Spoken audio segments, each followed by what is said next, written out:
Mən Təraniyə İbrahimli Azərbaycan Dövlət Pedaqoji Universitetində təhsil almışam. Ali təhsilimi bitirdikdən sonra 2002-ci ildən etibarən pedaqoji fəaliyyətə başlamışam. Peşəkarlıq səviyyəmi inkişaf etdirmək məqsədi ilə Türkiyə, Estoniya, İsrail, Finlandiya, Danimarka və sairə ölkələrdə təcrübə proqramı və təlimlərdə iştirak etmişəm. Hal-hazırda Elm və Təhsil Nazirliyinin STEM İnnovasiya Mərkəzində innovasiyalar üzrə bölmə rəhbəri vəzifəsində çalışıram. Mənim üçün uğur daim inkişaf etmək, bilik və bacarıq toplamaq, təcrübə qazanmaq və qazandığım təcrübəni digərlərinin inkişafı üçün istifadə etməkdir. Gənclərə tövsiyəm əzmlə çalışmaq, yorulmamaq, özünü daim inkişaf etdirmək və cəmiyyətin inkişafına töhfə verməkdir.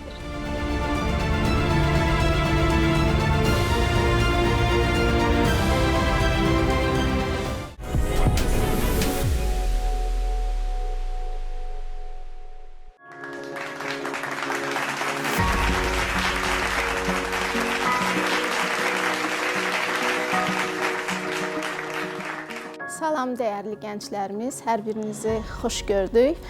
Bugünkü müzakirəmizdə sizin kimi gəncləri görmək çox xoşdur. Ümid edirəm ki, hər biriniz bugünkü mövzunun müzakirəsində aktiv iştirak edəcəksiniz, fikir mübadiləsi aparacaqsınız və görüşümüzün sonunda xoş təəssüratlarla ayrılacaqsınız. Bugünkü müzakirə mövzumuz bir çox müxtəlif dövrlərin daha çox müzakirə obyektinə çevrilmiş, həm də prioritet məsələlərindən olan təhsillə bağlıdır. Təhsildə uğur anlayışı və meyarlar. Əvvəl biz mövzumuzda hansı suallar ətrafında müzakirə aparacağıq, bunlarla tanış olaq. Sizdə müəyyən qədər istiqamət formalaşsın. Təhsildə uğur nədir? Təhsildə uğur hansı meyarlarla ölçməliyik və təhsildə uğur meyarları dəyişkəndirmi? Ümid eləyirəm ki, sizin bu mövzu haqqında və suallarımız istiqamətində müəyyən fikirləriniz olacaq. Gəlin ilk olaraq xatırlayaq. Təhsil nədir? Sizə görə təhsil nədir? Çox istərdim ki, fikirlərinizi bizimlə bölüşəsiniz. Buyurun. Əslində təhsil bizim tam deyə bilmərik ki, müəyyən yaşlarda öyrənilən bir şeydir. İnsan gec də təhsil ala bilər, erkən yaşda da təhsil ala bilər. Yəni təhsil zamanla, yaşla ölçülmür və mən bunun tərəfdarıyam ki, neçə yaşından asılı olmayaraq hər bir insan təhsilini almalı. İstər bu ali təhsil olsun, orta təhsil olsun, yəni öz bacarıqlarından, qavrama şəklindən asılı olaraq hər bir insan təhsil almalı, özünü inkişaf elətdirməlidir. Təhsil təkcə bizim özümüzü inkişaf elətdirməyimiz deyil, əslində bizi həyata hazırlayan bir yoldur, istiqamətdir. Biz uşaq yaşlarından təhsil almağa başlayırıq və bu həyata formalaşmış bir şəkildə addımlar atırıq. Yəni gələcəkdə də karyeramızı qurmaqda, özümüzü inkişaf elətdirməkdə təhsil çox böyük rol oynayır və belə deyərdim ki, təhsil də bugünkü müasir dövrümüzdə də ən problemli mövzulardan biridir, həm də ən əsas mövzulardan biridir. Çox təşəkkür edirəm. Fikirlərinə görə minnətdaram sizə. Buyurun, sizin də fikirləriniz var idi, zəhmət olmasa. Mənə görə təhsil cəmiyyət üçün ən böyük, lazım olan mühüm problemləri həll edəcək bir uğurdur. Yəni bir yoldur. Çox təşəkkür edirəm fikirlərinizə görə. Minnətdaram. Başqa kiminsə buyurun xanım, zəhmət olmasa fikirlərinizi bildirərdiniz. Mənim fikrimcə təhsil bir insanın bilgiləndirilməsi və maarifləndirilməsi üçün ən əsas anlayışlardan biridir.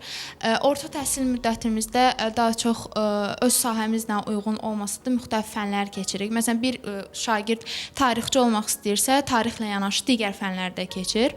Ancaq ali təhsil müddətində nisbətən keçdiyimiz fənlərin 90% daha çox öz ixtisasımızla əlaqədar olur, 10% isə qeyri-ixtisas fənləri olur.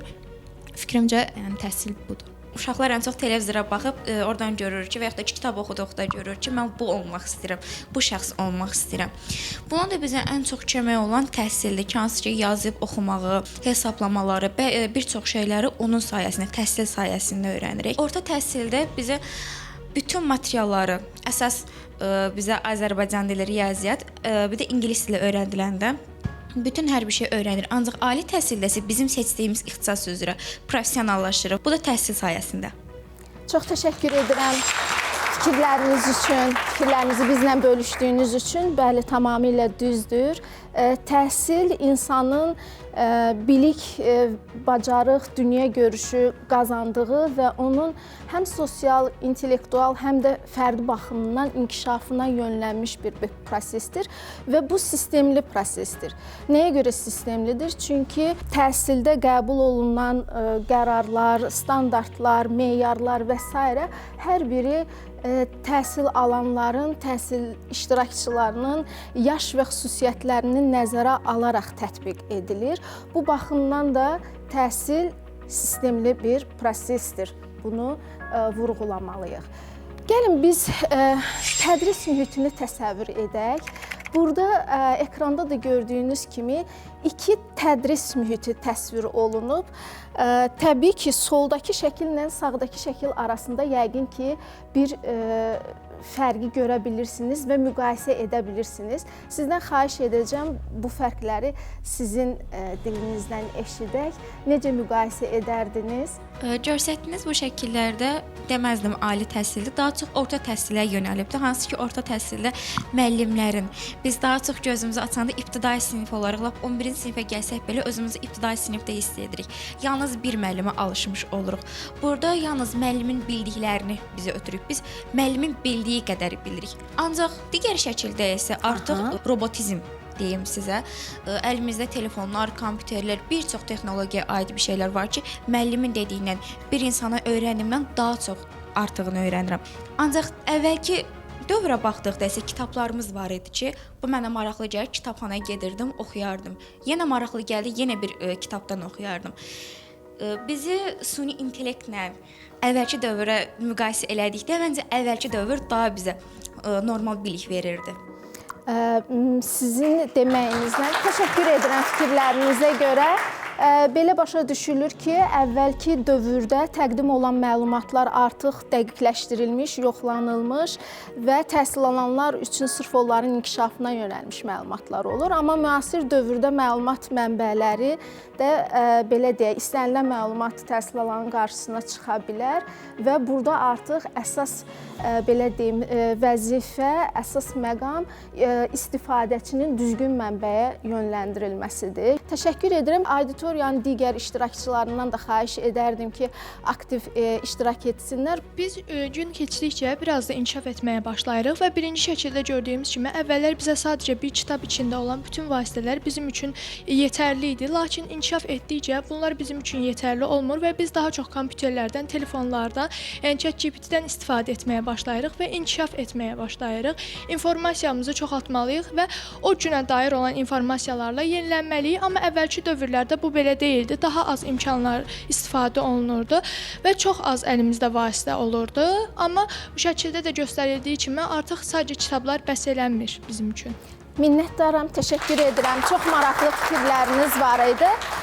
Fikir verirsinizsə, ənənəvi təhsildə fənlər üzrə yüksək akademik göstəricilər, yəni o təhsil alan, uğurlu təhsil alan hesab edilirdi ki, tədris aldığı fənlər üzrə akademik göstəriciləri yüksək olurdu.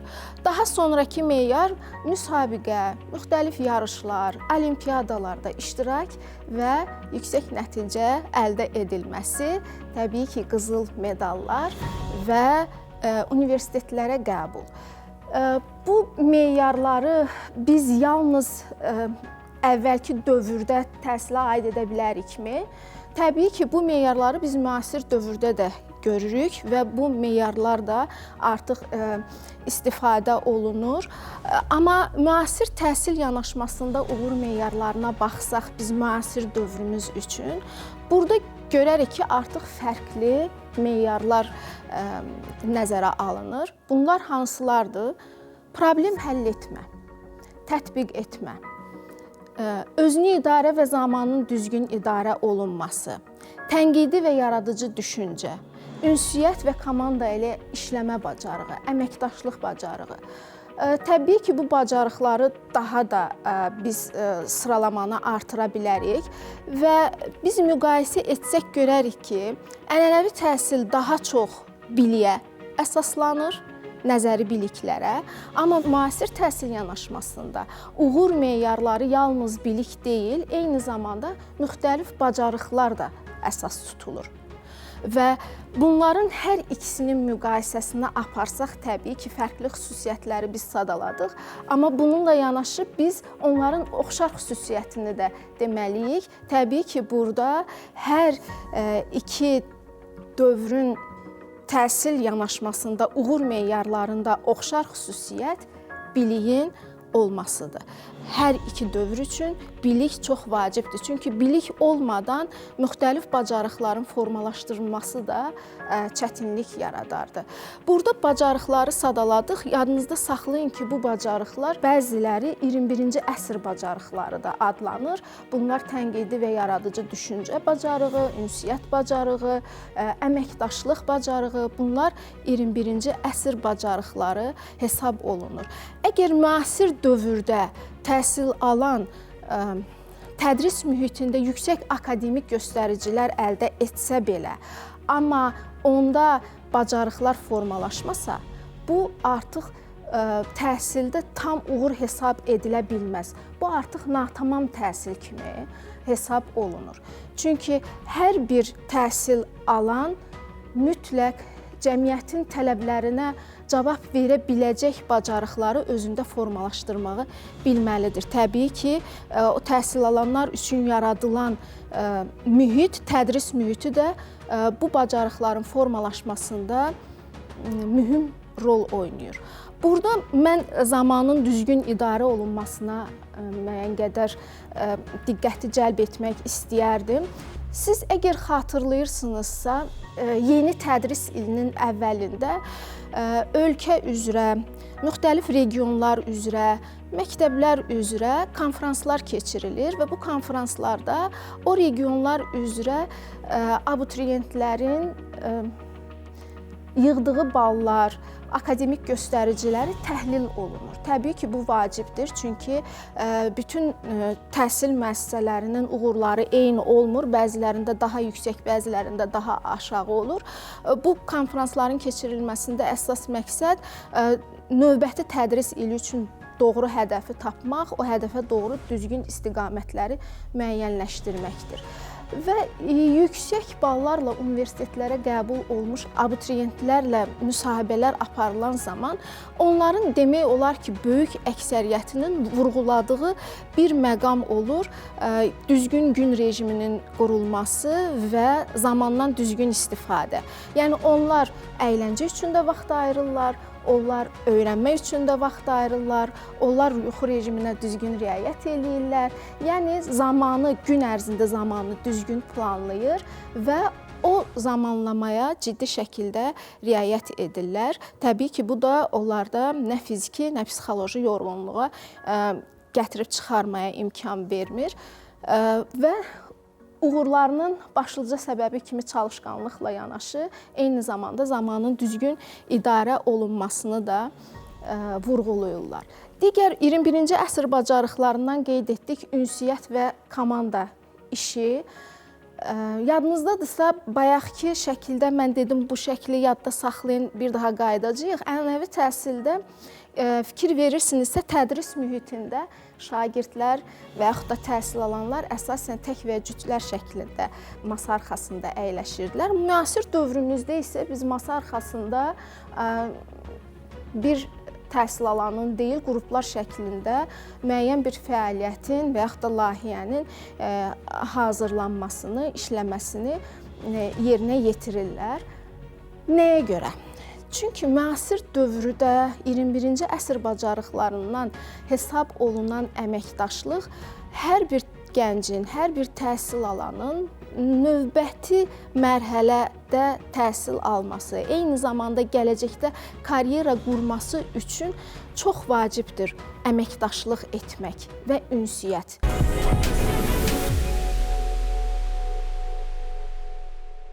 Biz bayaq burada sadaladıq uğur meyarlarını müasir dövr üçün Bəs siz bura daha nələrisə əlavə edə bilərsinizmi? Yəni bəlkə hansınızdasa bir fikir var ki, burada sadalanan uğur meyarlarına mən bunları da aid edərdim. Həm ənənəvi təhsil yanaşmasına, həm də müasir təhsil yanaşmasına uyğun olacaq bir fikrim odur ki, natiqlik və özünü izah eləmə bacarığı ola bilər. Çünki tələbələrdə və şagirdlərdə gördüyüm üzrə, məsələn, deyirlər ki, mövzunu öyrənmişəm, amma danışa bilmərəm və ya hansısa bir məsələni həll eləmişəm, amma izah edə bilmərəm və bu müəllimlərdə adətən mənfi bir fikir oyadır.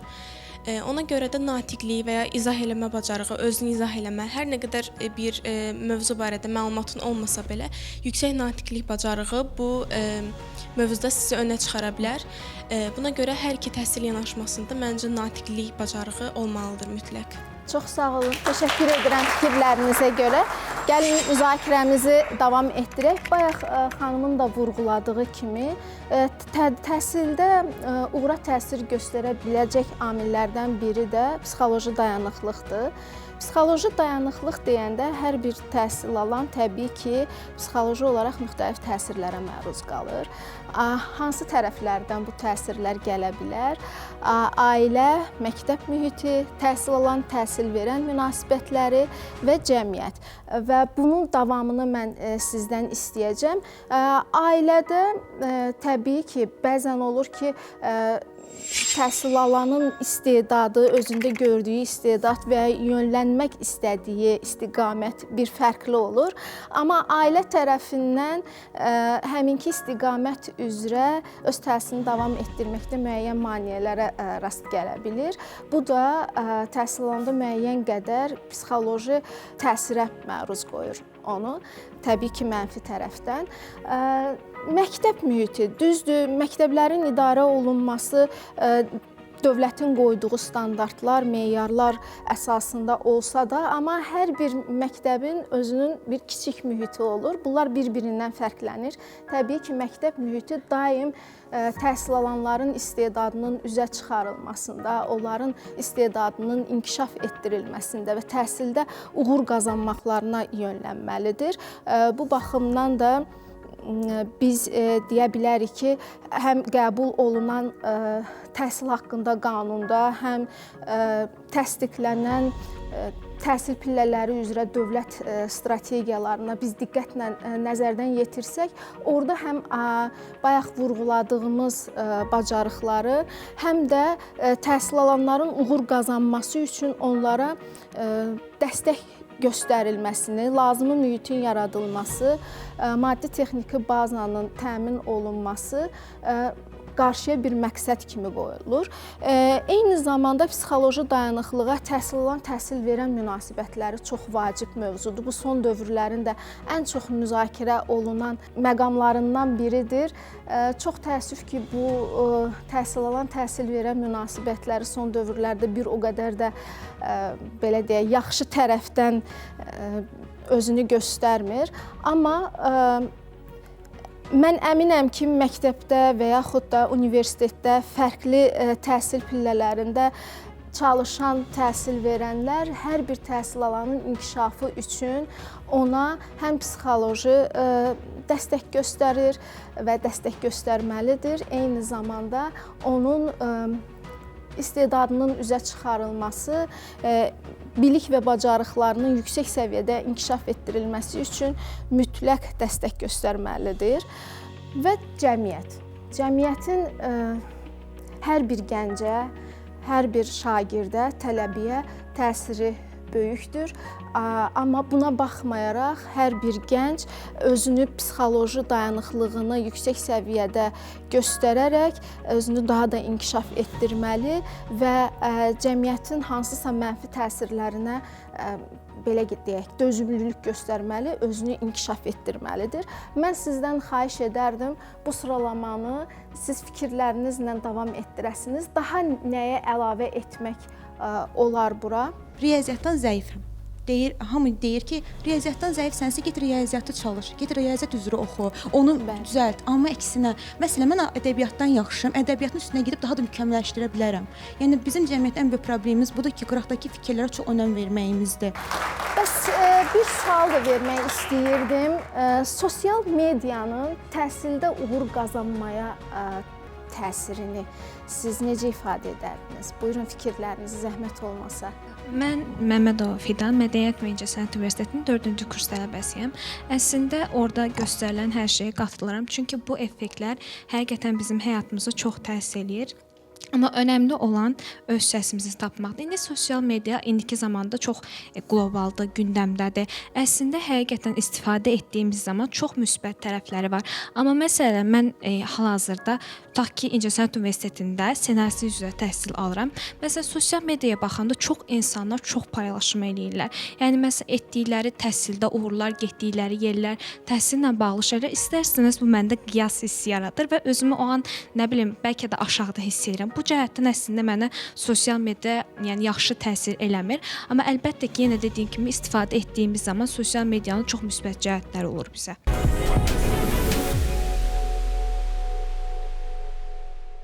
Formata uyğun olaraq müzakirədə aktiv iştirak edən, maraqlı fikirlərini bizimlə bölüşən auditoriya iştirakçılarına ASTV, mən və İnnovasiya Mərkəzi adından hədiyyələrimiz olacaq və bu hədiyyələri təqdim etmək istəyərdim.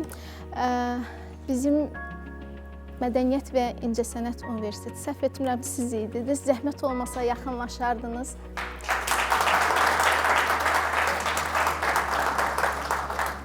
Çox sağ olun. Təşəkkür edirəm sosial media haqqında sualı cavablandırdığınız üçün. Minnətdaram. Daha sonra buyurun xanım siz zəhmət olmasa.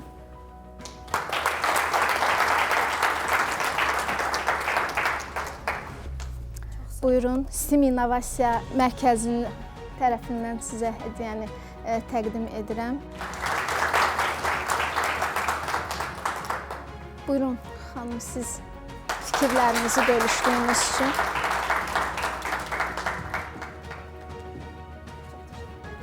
Buyurun, mən təşəkkür edirəm fikirlərinizi bölüşdüyünüz üçün. Dəyərli gənclərimiz, bir daha hər birinizə təşəkkür edirəm. Ümid eləyirəm ki, bu görüş sizin gələcək inkişafınız üçün burada səslənən fikirlər və məlumatlar çox az da olsa töhfə verəcək. Ona görə hər birinizə təşəkkür edirəm. Və sonda bir selfie.